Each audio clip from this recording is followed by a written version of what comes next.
Vous vous êtes déjà retrouvé dans une situation où tout le monde semblait certain de quelque chose et où vous étiez le seul au fond de vous à sentir que quelque chose clochait.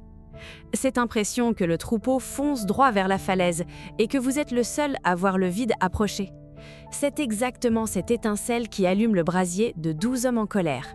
L'histoire semble simple, presque théâtrale.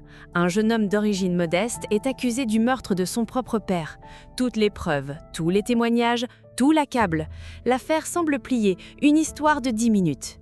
Et c'est là que nous pénétrons dans la seule et unique pièce où tout le film va se dérouler, la salle du jury.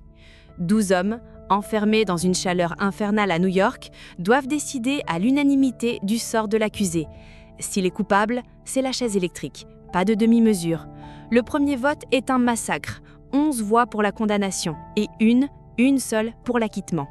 Ce vote solitaire est notre porte d'entrée dans ce chaudron d'émotions, le juré numéro 8, incarné par le géant Henry Fonda. Et le plus génial, c'est qu'il ne dit pas que le garçon est innocent. Il dit simplement qu'il n'en est pas certain. Il veut juste discuter un peu avant d'envoyer un être humain à la mort. À partir de là, ce à quoi nous assistons est l'un des exercices de scénario et de mise en scène les plus brillants de l'histoire du cinéma. Le réalisateur, Sidney Lumet, réussit un véritable tour de force pour transformer cette pièce de théâtre filmée en une expérience cinématographique suffocante. Au début, la caméra filme large, montrant tout le groupe, toute la salle. Mais à mesure que la discussion s'envenime et que la tension monte, la caméra se resserre, encore et encore, sur les visages en sueur et furieux de ces hommes. Aucune échappatoire. On est pris au piège avec eux, on ressent la chaleur, la claustrophobie et le poids de cette décision. L'environnement sonore est aussi remarquable.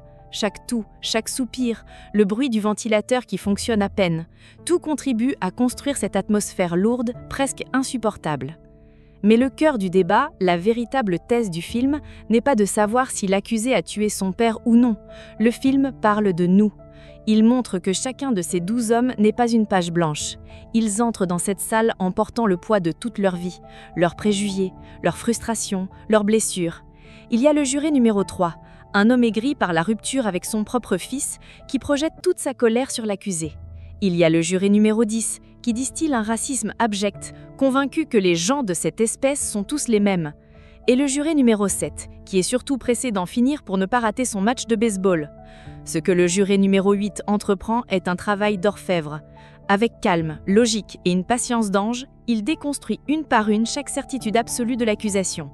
Le couteau prétendument unique, il en sort un identique de sa poche.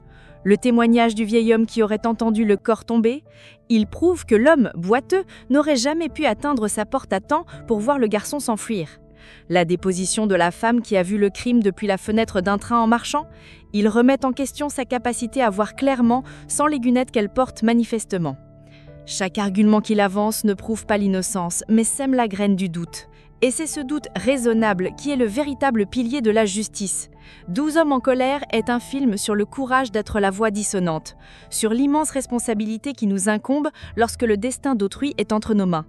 Il nous force à nous regarder dans le miroir et à nous demander combien de fois avons-nous jugé quelqu'un sur une première impression, sur nos propres préjugés, sans prendre le temps de vraiment écouter.